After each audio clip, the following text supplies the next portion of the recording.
सिंह पूनिया जी और कैप्टन शमशेर मलिक जी इस वक्त बहुत प्यार से मिलते हुए, क्या कहना चाहोगे, कितनी समस्या आपके लिए खड़ी करती है सरकार ने?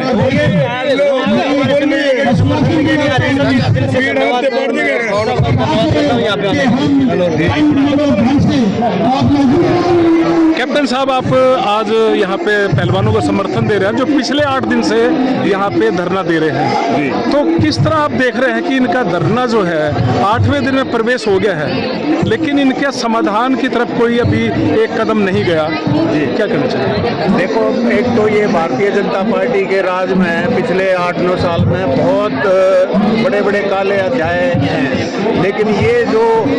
कांड है ये बहुत ही शर्मनाक है। पूरी दुनिया के सामने ये शर्मसार करने वाला है हमारे देश को।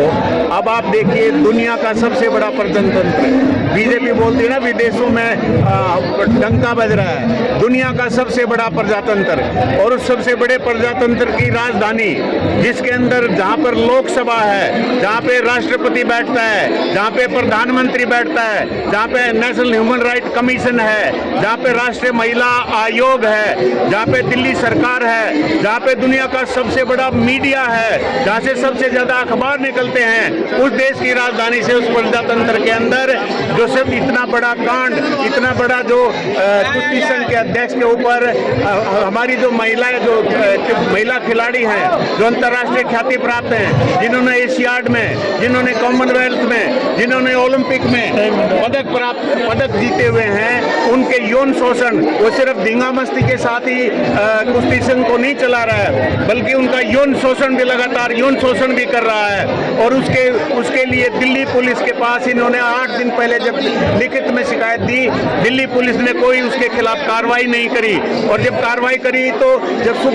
सर्वोच्च न्यायालय ने इंटरवीन किया उसके बाद FIR दर्ज करी है। ये बहुत ही शर्म की बात है। और उससे ज्यादा शर्म की बात दूर के मरने के लिए भारतीय जनता पार्टी की सरकार की केंद्र की गृह मंत्रालय की ये है कि भारत का सॉलिसिटर जनरल, उनकी जो दिल्ली पुलिस की नाकामी थी, जो उनकी मतलब उन्होंने एक अपराध जो किया था, मतलब FIR दर्ज ना करके, उनके बचाव में देश का सॉलिसिटर जनरल तुषार मेहता जो है वहाँ जाके कहता है कि ये तो आम सी साधारण सी बात है। ये हम मांग करते दिल्ली केंद्रीय गृह मंत्री से कि वो दिल्ली पुलिस के उन अधिकारियों को एक्सप्लेनेशन मांगे कि क्यों ना उनके खिलाफ कार्रवाई करी जाए। उसके अलावा हरियाणा के अंदर भी पिछले 3.5 महीने से सारे जन संगठन, जिनके अंदर जनवादी महिला समिति, किसान सभा और नागरिक मंच वगैरह, जो हरियाणा का मंत्री है, अभी पहले जो खेल मंत्री था संदीप सिंह, उसने हरियाणा की एक अंतर्राष्ट्रीय ख्याति प्राप्त महिला एथलीट के साथ यौन शोषण किया, मानसिक प्रताड़ना करी, उसके कपड़े फाड़े, उसका बलात्कार करने का प्रयास किया। उसके विरोध में चंडीगढ़ के अंदर उसके खिलाफ FIR दर्ज हुई है, लेकिन पिछले 90 दिनों से ज़्यादा समय हो चुका है, कोई अभी तक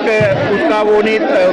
किया गया है, ना उसकी कोई रिपोर्ट कोर्ट के अंदर सबमिट करी गई है, ना उसको गिरफ्तार किया गया। पिछले 3.5 महीने से हम धरना प्रदर्शन कर रहे हैं, और उसके ऊपर कोई कार्रवाई करने की बजाय हरियाणा की भाजपा सरकार, खासतौर पर मुख्यमंत्री खट्टर साहब खुल के ये कह रहे हैं, जब ये मुकदमा दायर हुआ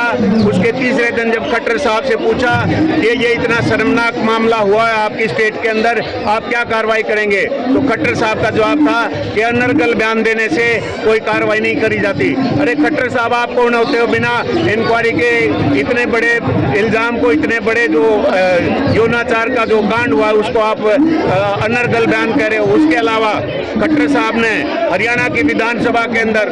2 दफा विपक्ष ने जब उस मंत्री का इस्तीफा मांगा, तो उसका इस्तीफा मांगने के बजाय खट्टर साहब छाती ठोक ठोक के ये कह रहा 3 बार, नहीं लेंगे इस्तीफा, नहीं लेंगे इस्तीफा, नहीं लेंगे। तो ये जंतर मंतर पे जहाँ लाखों लोग तो समर्थन देने आ रहे हैं, वहीं पे साधु समाज इनके विरोध में उतर चुका है, इसके बारे में क्या कहना चाहेंगे आप? देखिए, और जिन साधु समाज की आप बात कर रहे हो, जो ये कुश्ती संघ के अध्यक्ष हैं ब्रिजभूषण शरण सिंह, ये पूरे देश को बरगलाने की कोशिश कर रहे हैं। और भाजपा का जो चिर परिचित जो इनका एक तरीका है जात पात का जहर फैलाने का, वो जात पात का जहर फैला रहे थे कुलभूषण शरण सिंह, भाजपा उसके अंदर पूरी तरह उसमें से शामिल है। जो कुछ साधु संत उन्होंने, हो सकता है वो उनको क्या ब्रीफिंग करके वो लाया गया होगा, जब उनके समझ में आएगी तो वो जरूर इस बात को अपनी जो उन्होंने कार्रवाई करी उसके लिए वो पछताएंगे। और हम फिर भारतीय जनता पार्टी भारत की केंद्र सरकार से मांग करते हैं कि तुरंत ब्रजभूषण सिंह को बर्खास्त किया जाए और पाक्सो जो उसके तहत मुकदमा दायर हुआ है, तो दिल्ली पुलिस किस बात का इंतजार करी है? क्या वो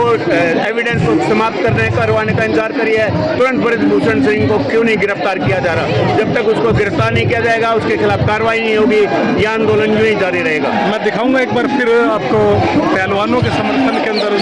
जो एक यहाँ पे बहुत ज़्यादा लोग यहाँ पे समर्थन देने पहुँचे हैं।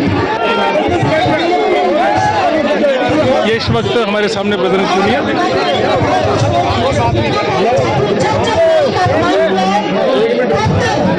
और ये पूनिया साहब हमारे सामने।